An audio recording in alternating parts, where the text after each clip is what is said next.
The Nintendo Switch is Nintendo's most interesting system of all time for a variety of reasons, and one of those being is that it's been 6+ years since the system has launched, and it's still at the top of sales charts around the world. And one piece of software can come out and completely change the narrative that people have stated about the Switch, and that is The Legend of Zelda Tears of the Kingdom. At least what people have stated at this point. Earlier in the year, it was a lot of the system is done, they're moving on, it's not selling as well, look at the PlayStation 5, it can't do anything. And then Tears of the Kingdom comes around, or right, more like the aura of Tears of the Kingdom comes around, and all of a sudden sales jump right back up and people are renewed and interested. And I think that when you have a system like the Nintendo Switch that is the third best selling system of all time, that has already broken so many records,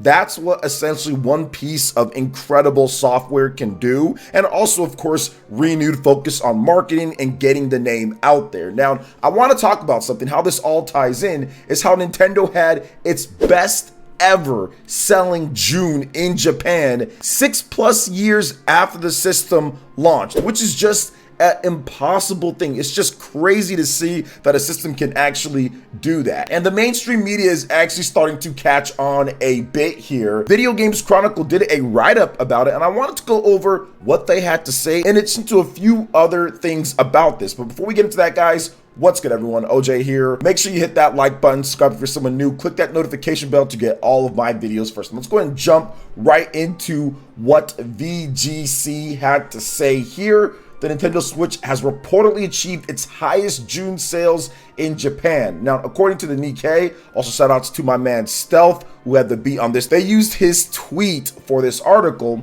which reports that the system sold 380,000 units in June, which is 68% higher than that of June 2022 in Japan. The system, which will likely reach a sales total of 30 million in Japan later this year, is now in its 6th year. However, despite some believing the system is nearing to the end of its life, sales were significantly buoyed by the release of The Legend of Zelda Tears of the Kingdom in May.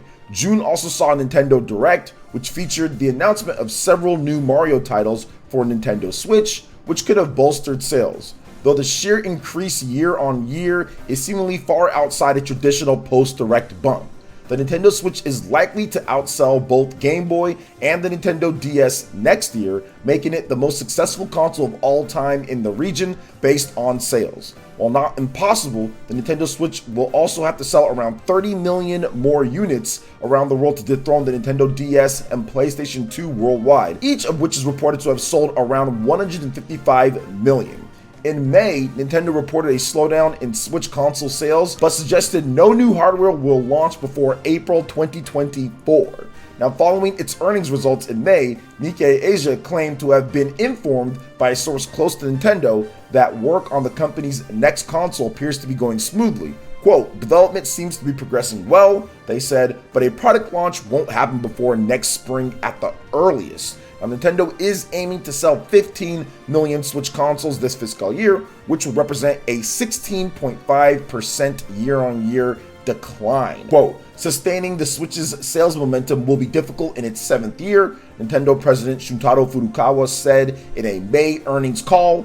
Our goal of selling 15 million units this fiscal year is a bit of a stretch, but we will do our best to bolster demand going into the holiday season so we can achieve the goal. Furukawa also seemingly hinted that were Nintendo to announce a new console, it would do so closer to the product's launch than was the case with Switch. The company's current next-gen console was announced under the development codename NX in March 2015, a full 2 years before its eventual launch. Now, there's a lot to unpack with that article, so I want to make sure that we kind of hit every single topic here with that, because I think there's a lot of good information kind of pulling back to what Nintendo said before, some of the stuff that Stealth kind of hit on as well, and some of the things that I've hit on too. So let's go ahead and just go a bit back up in terms of what's going to be happening with their next generation console when it comes to what Nikkei had to say. So they said April 2024 at the earliest. That is around the timeline that I do think that Nintendo would release a system. It's going to be after that. It's going to be somewhere in that spring, maybe May, June. That would be the earliest, in my opinion. I don't think it's going to be happening at the end of this year like some people are speculating or guessing. I don't think it's going to happen early, so like January, February of 2024. I do think that it's going to be after that target window. I think that potentially we get an announcement maybe the very end of this year.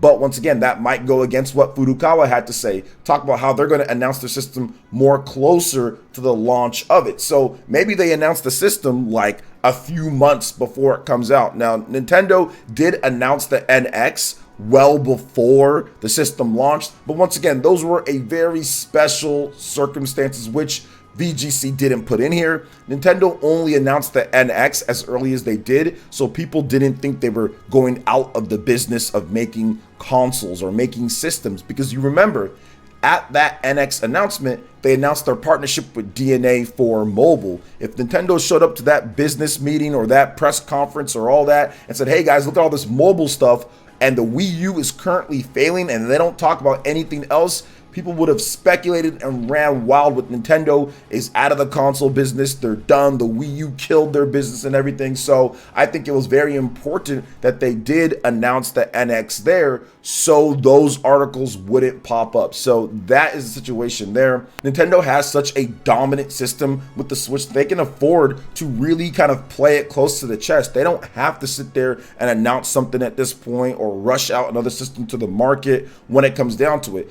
The next system is in development. It's there, it's going, it's getting ready, it's getting primed, they're getting the games and everything, but there is no rush to put it out there before it's 1000% ready. And when I mean 1000% ready, I mean 1000% ready. Everything is done. The OS is done, the games, the lineup, everything is done, and you put together the best marketing package that you can put together to get the system out there, but the software has to be there. It has to line up, boom, boom, boom, boom. Like you have to have that Nintendo Switch style of lineup. When you're Nintendo, you can't just put out a system and rely on third party. They tried that with the Wii U and got absolutely obliterated back in 2012 to 2013 and so on. So with Nintendo Switch, you've got to make sure that you have that heavy hitter from the very beginning, that launch title that everybody goes out there and buys a Nintendo Switch 2 for. So I think that the Nintendo Switch, the base Switch here, is doing so well. It affords Nintendo that time and that opportunity where they don't have to make anything rash when it comes to adjustments or when it comes to the announcement or anything. Now, can Nintendo actually hit their sales goal of the 15 million? Yeah, I think that Tears of the Kingdom is proving to be that massive system seller. I think that Tears of the Kingdom is even doing better than what Nintendo thought it would do. Not just the game itself, because it's once again #1 on the eShop, once again #1 worldwide in many different sales charts,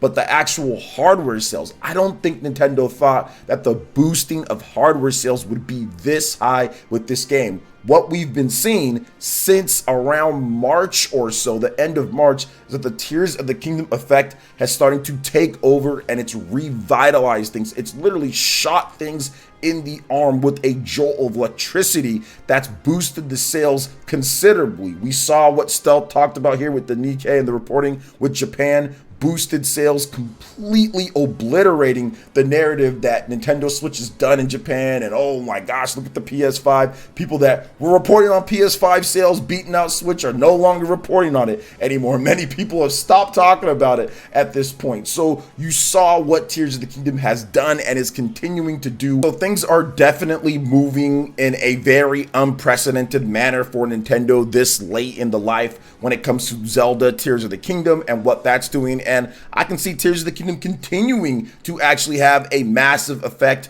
on the Nintendo Switch sales to where it could have some of its best months ever so far after its release, which is just unprecedented when it comes to video game sales. There's been no other system that's been able to do this. Now, Nintendo, once again, in terms of the smooth transition to the next system or what they're going to do, I think that Tears of the Kingdom, it's not the only game. We have games like Super Mario Bros. Wonder, Super Mario RPG, there's the new Princess Peach game, there's the Luigi's Mansion Dark Moon remake. There's quite a number of titles in between Tears of the Kingdom and what it's doing and next year even, right? So it's pretty crazy to see that Nintendo has so much software lined up and planned, and I think that's part of that smooth transition to the next system. I think that 15 million consoles is completely achievable for the fiscal year, and actually even beating out the Nintendo DS and the PlayStation 2 when it comes to all-time sales. That is also possible with price drops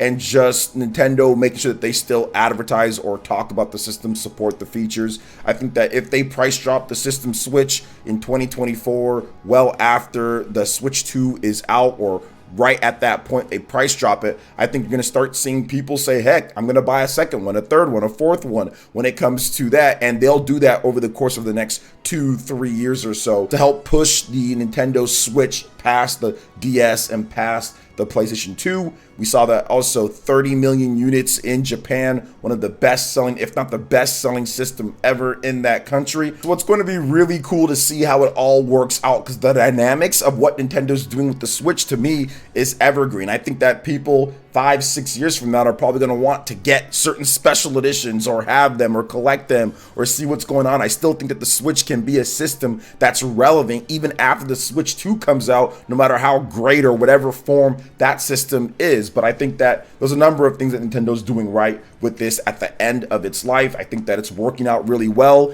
and it's doing a lot better than anybody even imagined that it can do. And Tears of the Kingdom is a huge reason why that is it. It's just insane to see some of the numbers that are coming through with the weekly sales charts in Japan. 100,000 units plus for the past couple weeks. Tears of the Kingdom doing really good as an evergreen game. Many of Nintendo's other Switch titles being boosted up to the top of the charts as well. It's just a crazy thing. And Nintendo, for the first time, I think ever in the history of Nintendo systems, has had probably the relatively drama-free end to a system's life. Usually it comes with, oh my gosh, sales are declining so much, everything is going terribly, we have to get the next system out, there's stress and kind of trying to rush to get the next thing because things didn't work out well, whether it was even the Super Nintendo versus the Sega back in the day, or it was the Nintendo DS or Nintendo 3DS, Game Boy Advance, whatever the case is. This is probably the most drama-free that they've been able to go into it, and they can just really get a great product out, and the Nintendo Switch can continue to delight fans and get new people as well to play, because like the judge said in the Activision Blizzard case and all of that, this might be the best system. You can play it at the airport. You know, that's all it takes, right? Obviously, I'm joking there, but yeah, awesome stuff all around. So what are your thoughts when it comes to what's happening here with Tears of the Kingdom and the Nintendo Switch? Let me know in the comment section below. Also, make sure you hit that like button, subscribe if you're someone new, click that notification bell, check out our other videos right here on screen, and we will see you for the next one. Peace.